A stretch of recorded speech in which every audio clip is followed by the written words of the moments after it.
When I was 23, and I was starting professional school, I was very fascinated by why some people walked their talk and others limped their life, why some did what they said and why many didn't. And I was trying to discern what was the key in that because I wanted to obviously achieve more and fulfill my life more. And I distilled it down to human values, things that they value. And there is a hierarchy of values for people. Things that are more important to least important in their life, things that are higher priority, lower priority. In my case, I have a high value on researching and learning and teaching. I have a low value on cooking and driving.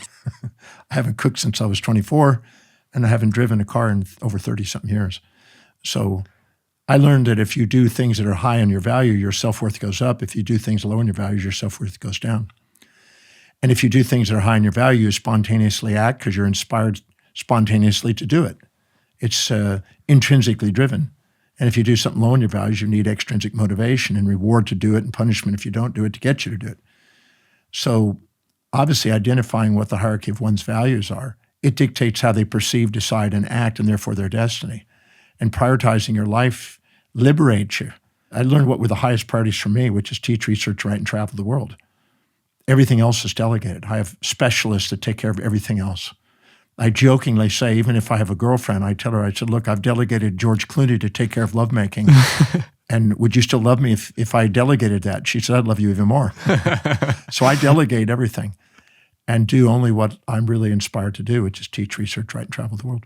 So that switch from most people perceiving that I need to live a motivated life to I can live an inspired life and I can discover what is my calling. And then you, by discovering that prioritization of values, can become most effective with how you're using your human energy in this meat suit for the lifetime that you are in it. Well, your highest value that is most important, highest in priority, Aristotle called the telos. And the telos is the end in mind. And the study of the telos was teleology, the study of meaning and purpose. So the most meaningful, the most purposeful, the most inspiring, the most fulfilling thing a human being can do is to prioritize their life and fill it with the very highest priority thing that's most meaningful. So why do anything else? Why be second? Why not be first? Why not live in the highest priority possible? So finding out what that is. Now that could be raising a beautiful child. It could be some social cause. It could be fitness. It could be exercise, education. Nobody's right or wrong for their hierarchy of values, but they're unique. And identifying that is liberating. And the second you live by the very highest value, that's your identity revolves around that. Your ontological identity, your teleological purpose, your epistemological pursuit of expertise is around the highest value. So finding that is one of the things I specialize in, helping people identify what they're intrinsically called to do. That highest value is also the purpose and for that moment, and that can evolve. But the purpose is the most efficient and effective pathway to fulfill the greatest amount of voids with the greatest amount of value. And the voids are all the things you're too proud or too humble to admit that you see in the world around you that you're not willing to own.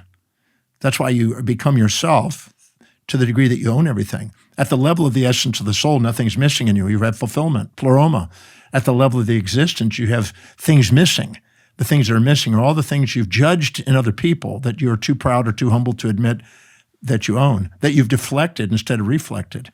And so I'm very inspired by helping people identify what they value most, where they have the most objectivity, the most neutrality, the most reflective awareness, the most presence, and the most empowered state of conscious awareness. That's where we have the most, as Hegel said, it's where the dialectic comes and synthesizes where we have the most spiritual pursuit.